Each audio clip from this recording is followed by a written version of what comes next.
Hey everybody, in this video I'll be discussing the witch spells from Frostgrave's 2nd edition and comparing them to their 1st edition versions.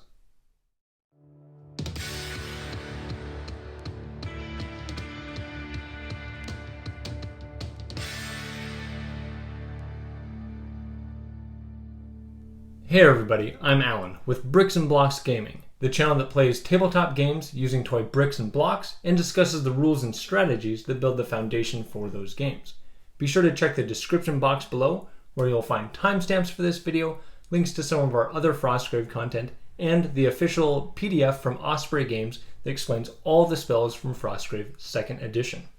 This video does assume that the viewer has some experience with either the 1st or the 2nd edition of Frostgrave, and is part of a 10 video series where I'll be looking at each wizard school and discussing removed spells, slightly changed and overhauled spells, new spells, and my personal opinions about the changes.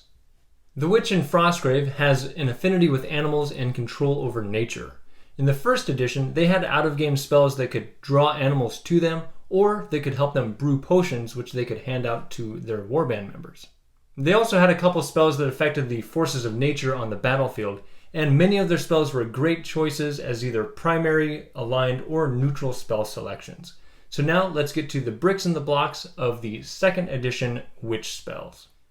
To start, no spells were removed or added, and all 8 original spells return with varying amounts of changes.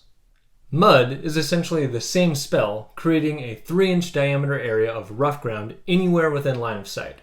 The only change is that line of sight in the game is now limited to 24 inches. This spell is still a great way to annoy your opponents and hinder their ability to move across the battlefield. Fog also didn't see many changes.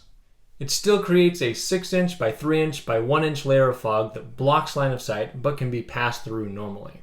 There's now a 20% chance of it dissipating each turn instead of the only 10% from the 1st edition. The spell must be cast within line of sight, and now the entire cloud of fog must be within 24 inches of the caster.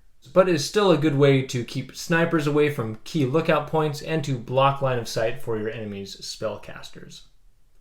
Curse causes a target to be riddled with misfortune.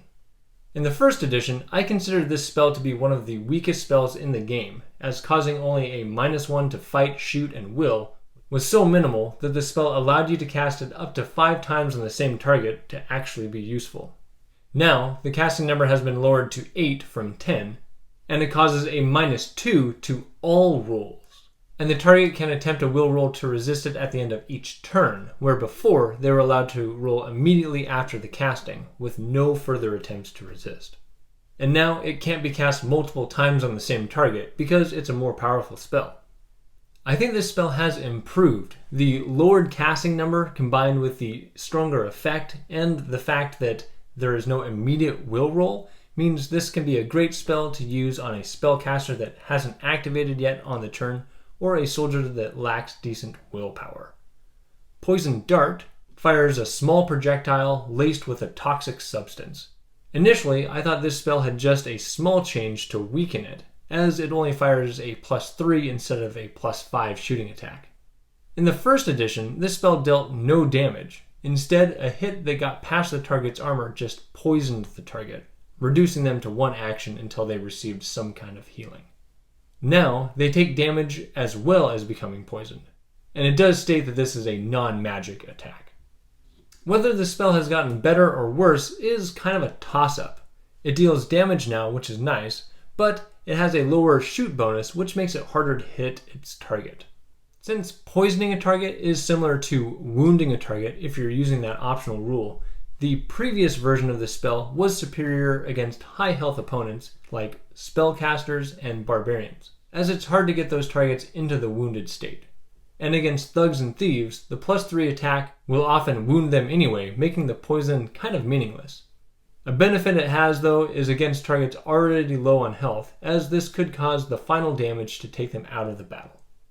I think this spell shines as a toolbox spell now, as it gives you one spell that functions to both poison a strong full health character or finish off a weak one. Brew Potion allows you to create a potion. The letter B in parentheses was added for easy reference that this is cast before, not after the battle. but the main changes to this spell have to do with the changed potion table. The first edition had 10 total potions, but now there are 18 lesser potions and 10 greater potions. These lesser and greater potion tables were taken from the Dark Alchemy expansion, though the buying and selling prices have changed some. When brewing a potion, spellcasters can make anything on the lesser potion table. A wizard only is allowed to attempt brewing a greater potion. However, they have to pay for the cost of ingredients, which are used up whether you create the potion or not. And the roll to brew greater potions suffers a -4 penalty to the casting roll. In the Dark Alchemy supplement, no lesser potion could be sold for more than 100 gold crowns. However, that limitation didn't get carried over to the second edition book, and a potion of preservation can be sold for 200 gold crowns. And if you're using this spell just to make money, this is actually the best spell in the game for this purpose. Embed Enchantment from the Enchanter School can also create items you can sell for 200 gold crowns, but that spell requires knowing and casting an additional spell during the battle to use. One thing to note is if you do want to brew some of the cheaper potions and you think you can hold off a battle without any potions, it's more cost effective to brew the Potion of Preservation and then sell it after the battle to buy 2 or possibly 3 potions you do want with the proceeds. Familiar summons a small creature to the caster. For game purposes, the spell just grants the caster +2 health for the battle, perhaps to represent a sharing of each other's life force. The only change to this spell is the casting number was raised to 10 from 8, and a B in parentheses was added for quick reference that the spell is cast before the game, not after. While bonus health is always nice for empowering spells or survivability, the increased casting number of this spell makes it a little harder to justify in a school that already has some good low casting number spells. Animal Companion is kind of the big brother to Familiar, as it summons a larger creature to fight alongside the warband as a permanent member of the team. The casting number was raised to 10 from 8, and a B in parentheses was added for quick reference that the spell is cast before the battle. You can still choose from the same creatures as before, but there's some important changes with the creature's stats and abilities.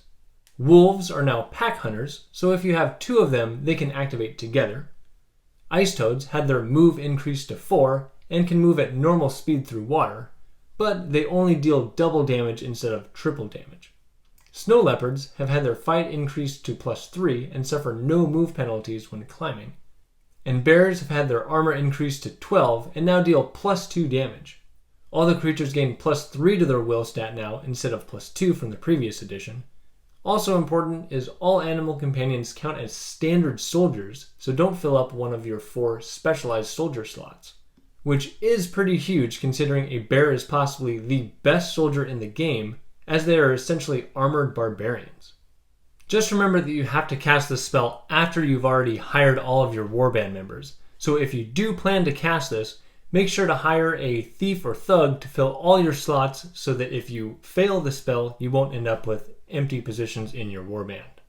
Even with the casting number increase, the improvements, especially to the bear and leopard, and the fact that they count as standard soldiers and they're free, means this spell is still extremely powerful, and I would still rate it as one of the best spells in the game.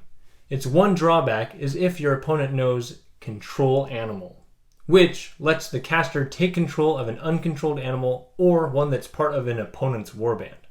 The target still gets only an initial will roll to resist the spell, and if they fail, control is granted for the remainder of the game, unless another spell or ability cancels the control, which is clarified as a possibility in this edition.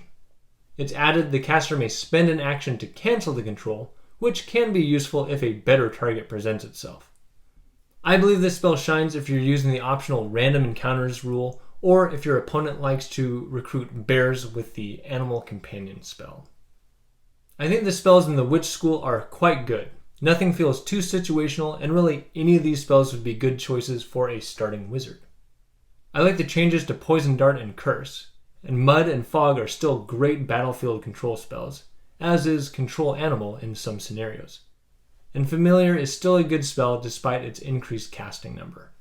However, Animal Companion being able to give you bears at no cost, and Brew Potion being the best money-making spell in the game, were two spells that were great in the first edition and have only improved now.